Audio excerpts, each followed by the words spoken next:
Hello दोस्तों। तो आज के लेक्चर में हम देखेंगे एनसीईआरटी एक्सरसाइज। ठीक है, हम देखेंगे कि एनसीईआरटी एक्सरसाइज में जो क्वेश्चन हैं उनको किस तरीके से सॉल्व किया जाएगा।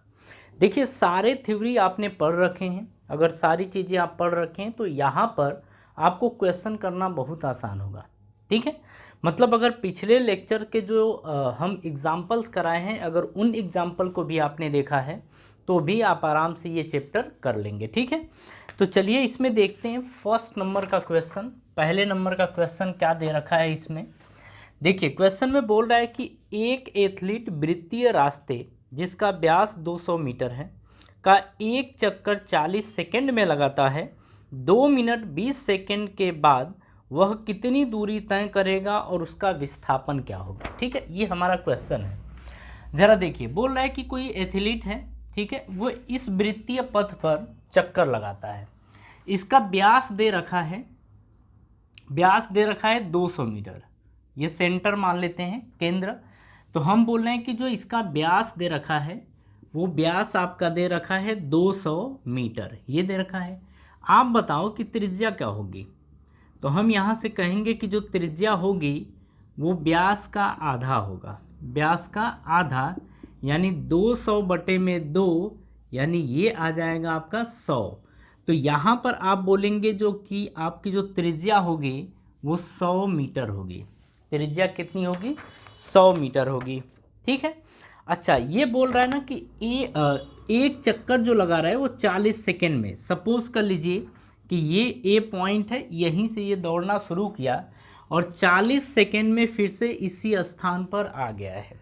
ठीक है, तो हम कहेंगे कि 40 सेकेंड में लगाता है एक चक्कर। ठीक है, और एक चक्कर की अगर बात करें तो एक चक्कर में कितनी दूरी होती है, तो दूरी किसके बराबर होगी? परिधि के। तो यहाँ पर हम कहेंगे कि एक चक्कर में जो दूरी होगी वो दूरी परिधि के बराबर होगी। और परिधि क्या होगी? परिधि होती है 2πr। अगर हम त्रिज्या को r से प्रदर्शित करें तो 2πr।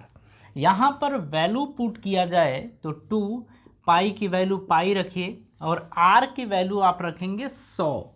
तो यहाँ पर रखेंगे 100, तो ये आ जाएगा 200 पाई। यानी कि एक चक्कर में वो एथलीट कितनी दूरी तय करेगा? 200 मीटर। ठीक है, बात समझ में आ रही है। अब आगे हमसे बोल रहा है कि 2 मिनट 20 सेकेंड में आप ये बताओ, 1 मिनट में कितना सेकेंड होता है? 60 सेकेंड। 2 मिनट में कितना होगा? 120 सेकेंड। अच्छा, 2 मिनट 20 सेकेंड, तो 20 सेकेंड एक्स्ट्रा ये बोल रहा है ना, एक्स्ट्रा बोल रहा है कि 20 सेकेंड। तो 20 सेकेंड आप इसमें जोड़ दो तो कितना आ जाएगा? 140 सेकेंड। कितना आएगा? 140 सेकेंड। ठीक है, यानी कि हम कहेंगे कि 2 मिनट 20 सेकेंड का मतलब 140 सेकेंड। आप देखो कि एक चक्कर कितने सेकेंड में कर रहा है? 40 सेकेंड में। तो हम यहाँ से क्या बोलेंगे? आप इसको इधर लिख लो ना, इसको लिख लो इधर, और इसको हम हटाते हैं। आप ये बताओ, एक चक्कर करता है 40 सेकेंड में, तो हम करें कि ऐसे समझ लो कि 40 सेकेंड में एक चक्कर करता है, तो 120 सेकेंड में कितने चक्कर करेगा? तो आप कहोगे, ऐसे करोगे ना पहले कि 40 सेकेंड में एक चक्कर, तो एक सेकेंड में कितने चक्कर? तो आप कहोगे 1/40, 1/40। तो इसी तरीके से आप कहोगे कि 120 सेकेंड में, तो 120 गुणे 1/40 यानी 4×3 12, यानी कि 3 चक्कर तो पूरा होगा। 3 चक्कर पूरा होगा। थोड़ा सा आप इसे समझिएगा। अभी हम बात कर रहे थे कि 120 सेकेंड में कितने चक्कर करेगा? 3 चक्कर ये करेगा। ठीक है, और 20 सेकेंड में कितने चक्कर करेगा? आप खुद देखो, 120 सेकेंड में 3 चक्कर, यानी कि 40 सेकेंड में ये एक चक्कर, तो 20 सेकेंड में आधा चक्कर करेगा। तो ये कहेंगे कि आधा चक्कर। आधा चक्कर का मतलब यहाँ पर पहुँच जाएगा। ठीक है, तो जब 20वां सेकेंड, जो लास्ट का 20 सेकेंड होगा, उसमें ये यहाँ पर पहुँच जाएगा। ठीक, अब जरा इस कहानी को समझते हैं। हम करें कि एक चक्कर में इतनी दूरी तय हो रही है, तो 3 चक्कर में कितनी दूरी तय होगी? तो 3 चक्कर में, तो आप लिखोगे 200 पाई गुणे 3, ये लिखोगे तो 2×3 600 पाई, ये आ जाएगा। बात समझ में आ रही है? अब आगे ज़रा समझिएगा। अब ये लास्ट का 20 सेकेंड जो बच रहा है ना, इसके ऊपर देख लेते हैं। आप अभी देखे हैं कि 40 सेकेंड में एक चक्कर कर रहा है, 1 सेकेंड में 1/40 चक्कर करेगा, तो 20 सेकेंड में कितने चक्कर करेगा, इसको ज़रा हटाते हैं अब। तो 20 सेकेंड में कितने चक्कर करेगा, तो 1/40 गुणे 20, तो 20 दूनी क्या आएगा 40, 1/2 आ जाएगा, मतलब आधा चक्कर। और आप बोल रहे हो कि एक चक्कर की दूरी कितनी है, एक चक्कर की दूरी है 200 पाई, तो आधा चक्कर की दूरी कितनी होगी, आधा चक्कर की दूरी कितनी होगी, तो गुणा कर देंगे ना, तो गुणा कर देंगे 1/2 गुणे 200 पाई, तो ये आ जाएगा 100 से ये, तो ये आ जाएगा 100 पाई। ठीक है, तो हम कहेंगे कि इतना तो 3 चक्कर में करेगा, प्लस आधा चक्कर तो और है ना, आधा चक्कर, और आधा चक्कर में कितनी दूरी तय हो रही है 100 पाई, तो हम लिखेंगे इसको 700 पाई। अरे 600 पाई प्लस 100 पाई कितना हो जाएगा 700 पाई। तो हम कहेंगे कि 140 सेकेंड में, यानी कि 2 मिनट 20 सेकेंड में वो एथलीट जो है वो इतनी दूरी तय करेगा, कितनी 700 पाई दूरी तय करेगा। कहानी समझ में आ रही है? देखिए इतना टफ नहीं है, थोड़ा सा बस आप कंसंट्रेट करिए, समझ में आ जाएगा। विस्थापन की बात कर रहा है कि इतने सेकेंड में विस्थापन कितना होगा। आपको एक चीज़ पता है कि जहाँ से चले थे वहीं पे अगर आ जाते हैं तो विस्थापन 0 होता है। ज़रा समझिए, 120 सेकेंड में आप कितने चक्कर कर रहे थे, 3 चक्कर, यानी कि एक चक्कर, दूसरा चक्कर, तीसरा चक्कर आ गए। ठीक है, तो 120 सेकेंड में आप चले थे जहाँ से, वहीं पर 120 सेकेंड में अगेन आ गए। ठीक है, लेकिन आपके पास 20 सेकेंड और है, और उस 20 सेकेंड में आप कहाँ पहुँच जाते हैं, यहाँ पर। तो आप कहेंगे कि जब आपका 120 प्लस 20 सेकेंड और लगाएंगे, यानी कि 140 सेकेंड, तो 140 सेकेंड में आप बी वाले पॉइंट पर होंगे। कहाँ पर होंगे, बी वाले पॉइंट पर। तो अब बताइए कि ए से विस्थापन क्या होता है। विस्थापन होता है प्रारंभिक और अंतिम बिंदु के बीच की दूरी। तो आप देख रहे हैं कि यहाँ से यहाँ तक की जो त्रिज्या है वो आपका 100 है ना, त्रिज्या कितना है 100, और ये कितना है, ये भी 100। अरे ये भी तो त्रिज्या हो गई। ये व्यास की बात कर रहा था, व्यास 200 मीटर दिया था। अब आप कहेंगे कि ए से बी तक की दूरी कितनी हो गई 100, तो आप कहेंगे दूरी नहीं, विस्थापन। तो ए से बी के बीच का विस्थापन जो आएगा वो आपका आएगा 200 मीटर। ठीक है, 200 मीटर। तो ये हो गया आपका विस्थापन, लेकिन दूरी की बात करेंगे तो दूरी ये आएगा। ठीक है, क्वेश्चन इतना टफ नहीं है, आप इन चीज़ों को जानते हैं। अगर प्रीवियस लेक्चर आपने सभी देखे हैं तो आपको ये समझने में बिल्कुल दिक्कत नहीं होगी, क्योंकि इस टाइप के क्वेश्चन तो हम कर ही चुके हैं ना। ऐसा थोड़ा है कि पहली बार कर रहे हैं, पहली बार नहीं कर रहे हैं, ऐसे क्वेश्चन हम कर चुके हैं। नेक्स्ट क्वेश्चन की बात करते हैं। सेकेंड नंबर देखिए क्या दे रखा है। दे रखा है कि 300 मीटर सीधे रास्ते पर जोसेफ जॉगिंग करता हुआ 2 मिनट 50 सेकेंड में एक सिरे ए से दूसरे सिरे बी पर पहुंचता है।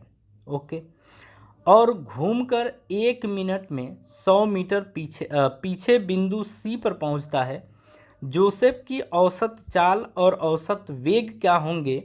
अब इसमें बोल रहा है पहले में कि सिरे ए से सिरे बी तक, तथा बी में बोला है सिरे ए से सिरे सी तक। ये हमारा क्वेश्चन है। ठीक है, अब यहाँ पर समझिए, सेकेंड वाले क्वेश्चन में हमसे बात ये कर रहा है कि एक सीधे रास्ते पर जोसेफ जाता है, 300 मीटर सीधे रास्ते पर जॉगिंग करता है।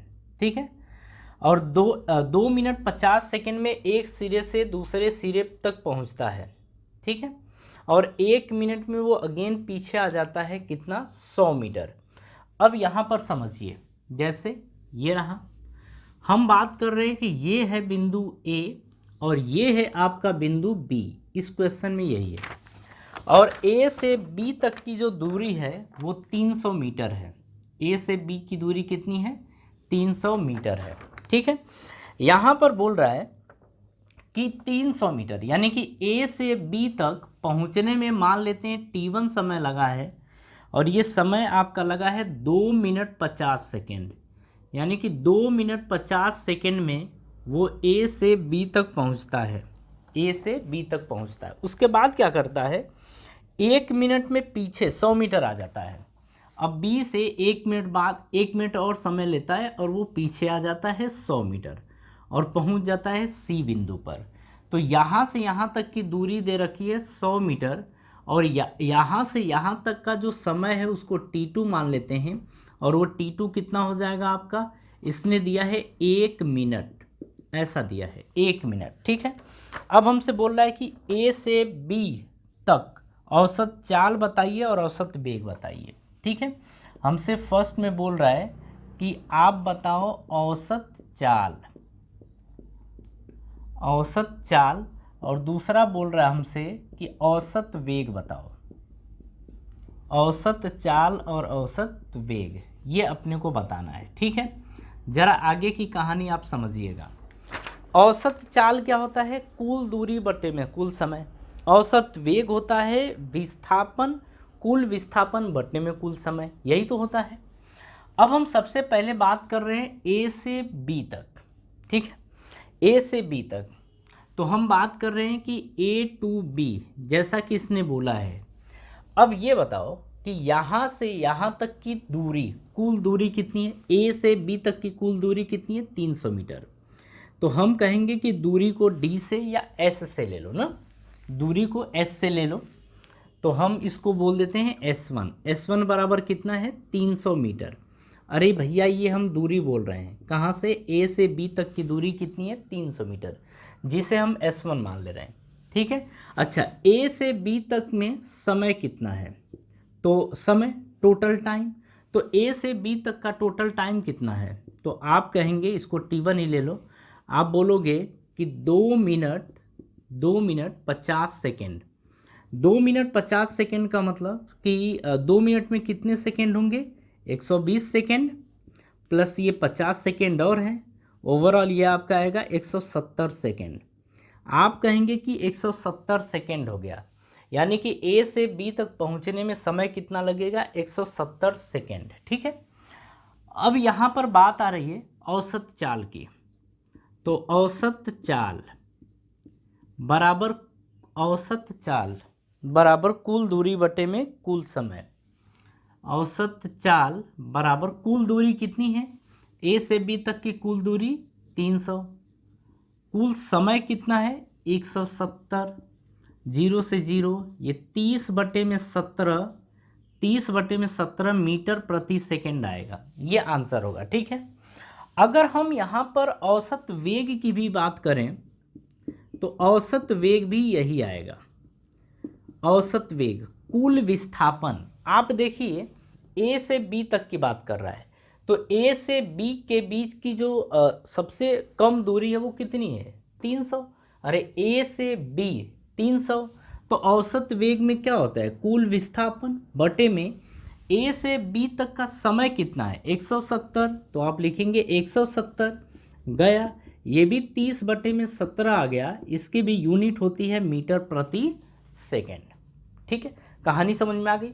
तो पहला पार्ट हमें यहाँ पर हमारा कंप्लीट होता है। ठीक है, अब दूसरे पार्ट की बात कर रहे हैं, तो ये बोल रहा है कि अब आप ये बताओ कि ए से सी तक की दूरी कितनी है और विस्थापन कितना, मतलब औसत चाल और औसत वेग की बात कर रहा है।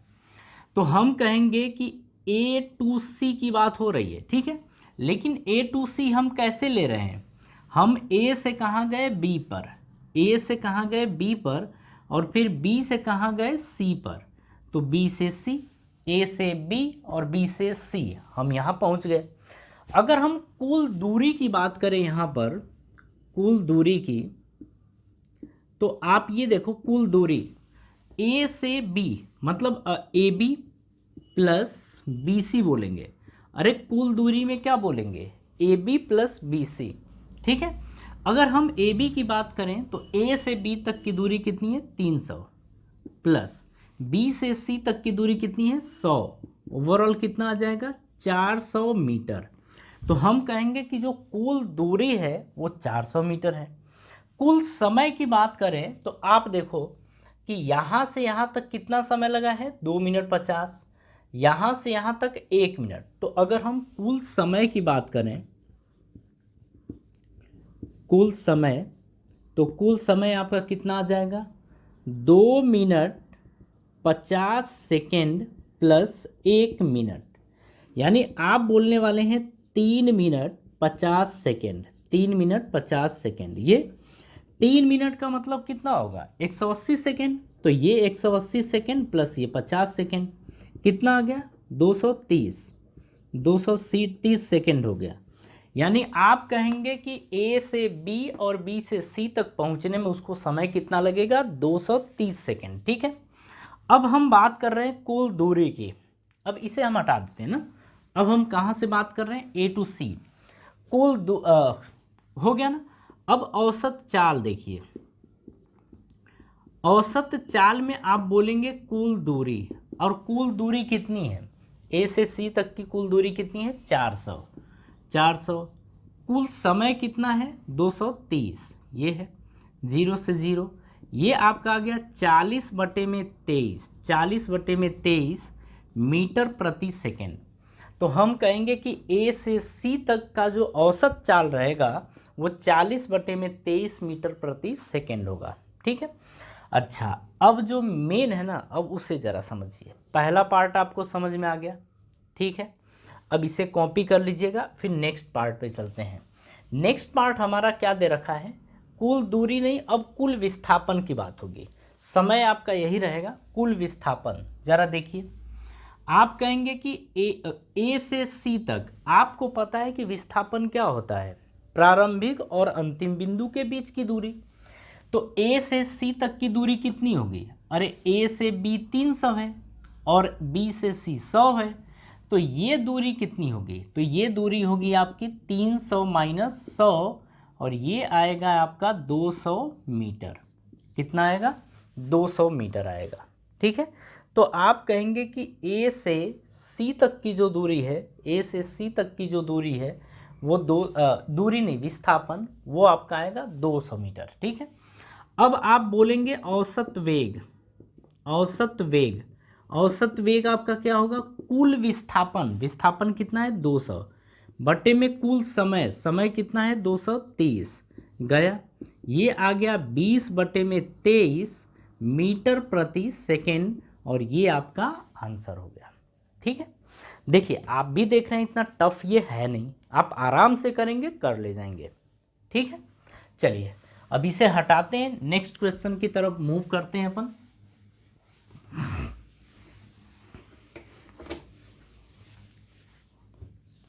चलिए यहाँ पर हम बात कर रहे हैं 3rd नंबर के क्वेश्चन की। 3rd नंबर क्या दे रखा है, बोल रहा है कि अब्दुल गाड़ी से स्कूल जाने के क्रम में औसत चाल को 20 किलोमीटर प्रति घंटा कर पाता है। उसी रास्ते से लौटने के समय वहाँ भीड़ कम है और औसत चाल 40 किलोमीटर प्रति घंटा है। अब्दुल की इस पूरी यात्रा में उसकी औसत चाल क्या है। ठीक है, औसत चाल की बात कर रहा है। ज़रा अब यहाँ पर ध्यान से समझिएगा। बोल रहा है कि जैसे वो अब्दुल स्कूल से घर से स्कूल चला, ठीक है, मतलब ये इसका घर है और ये इसका स्कूल है। तो घर से स्कूल जब जा रहा है तो यहाँ पर बोल रहा है कि वो 20 किलोमीटर प्रति घंटा से जा रहा है, 20 किलोमीटर प्रति घंटा से जा रहा है। ठीक है, लेकिन जब वापस आ रहा है तो भीड़ भाड़ कम होने के कारण वो वापस आता है 40 किलोमीटर प्रति घंटा से। ठीक है, ये अब हमसे बोल रहा है कि कुल औसत चाल कितनी होगी। ठीक है, औसत चाल कितनी होगी। अब आप देखो औसत चाल होता क्या है।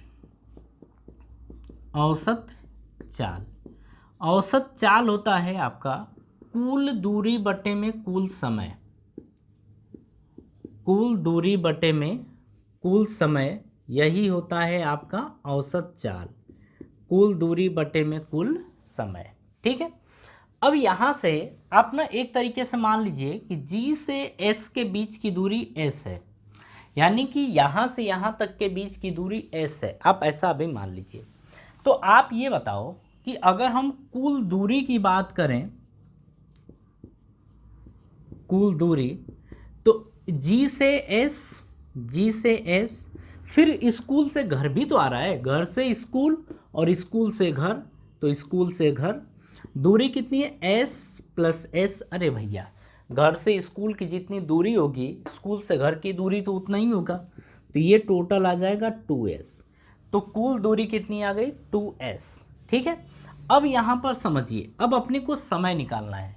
हम ऐसा मान लेते हैं कि जब घर से स्कूल जाता है तो उसे समय लगता है T1, और जब स्कूल से घर आता है तो उसे समय लगता है T2। क्योंकि चाल अलग अलग है ना, तो समय भी क्या लगेगा? अलग। स्कूल जाने में ज़्यादा समय लगेगा और आने में कम समय लगेगा। जाने में ज़्यादा क्यों? क्योंकि 20 किलोमीटर प्रति घंटा और आने में 40 है, तो 2 गुना है। ठीक है, तो अब हम निकालेंगे समय। पहले आप निकाल लो। अच्छा, यहाँ पर अगर हम कुल समय की बात कर लें कि लगा कुल समय कितना होगा, तो कुल समय क्या होगा? यहाँ से यहाँ तक का समय कितना है? T1। वापस आने का समय कितना है? वो T2। तो T1 प्लस T2 ये कुल समय है। ठीक है, अब समय को अलग अलग निकाल लेते हैं। समय बराबर क्या होता है? दूरी बटे में चाल। तो T1 क्या है? यहाँ से यहाँ तक की दूरी, T1 यहाँ से यहाँ तक का समय है। तो हम कहेंगे दूरी कितनी है? S, और कितनी चाल से गया है? तो 20 किलोमीटर प्रति घंटा, तो 20 होगा। तो T1 की वैल्यू S/20 आ जाएगी। इसी तरीके से अगर T2 की बात करें, जब ये वापस घर जा रहा है तो समय बराबर दूरी, दूरी तो वही रहेगी। चाल कितना हो गया? 40, ये हो गया है। अब आप इसको उठा के यहाँ रखो, तो आप एक काम करो, यहाँ पर यहीं पर कैलकुलेट कर लो कुल समय। तो कुल समय का मतलब T1 प्लस T2, T1 की वैल्यू S/20 और T2 की वैल्यू S/40, ये आएगा अपॉन 20 और 40 का एलसीएम कितना आएगा? 40। 20 दूनी 40, तो 2 का S में गुणा करेंगे तो 2S प्लस 40 एकम 40, S में गुणा करेंगे तो S, ये आ जाएगा 3S/40। ठीक है, तो कुल समय कितना है? 3S/40 है। तो ज़रा यहाँ पर लिख ले, ये आ गया है 3S/40, ये कुल समय है। ठीक है, और दूरी को आप ना किलोमीटर में ले लो। आप सोच रहे होगे किस में लें? किलोमीटर में।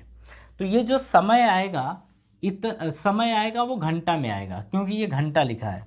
तो समय इतना घंटा होगा, यानी इतना आवर होगा। ठीक है, तो आप ये चीज़ देख लिए। अब देखिए, अब हमें निकालना है औसत चाल। तो सब कुछ निकल गया ना, कुल दूरी मिल गई, कुल समय निकल गया, तो अब बोलेंगे औसत चाल। कुल दूरी कितनी है? 2S बटे में कुल समय, देखिए 3S/40 ये है। लेकिन आप देख रहे हैं कि 2S केवल था, तो 2S को 2S/1 और ये 3S/40 अपन लिख सकते हैं। बीच का बीच में गुणा और नीचे का ऊपर, ऐसे करेंगे तो ये आ जाएगा 2S × 40 अपॉन 1 × 3S, 1 × 3S। ये देखो S से S कैंसिल हो गया, तो 40 दूनी 80 और 3 एकम 3, 80 बटे में 3 किलोमीटर प्रति घंटा होगा। ठीक है, यानी कि अब्दुल की जो औसत चाल होगी वो 80 बटे में 3 किलोमीटर प्रति घंटा होगी। समझ में आ रहा है? तो इतना टफ नहीं, आसान क्वेश्चन है, आराम से आप कर सकते हैं। ठीक है, नेक्स्ट क्वेश्चन।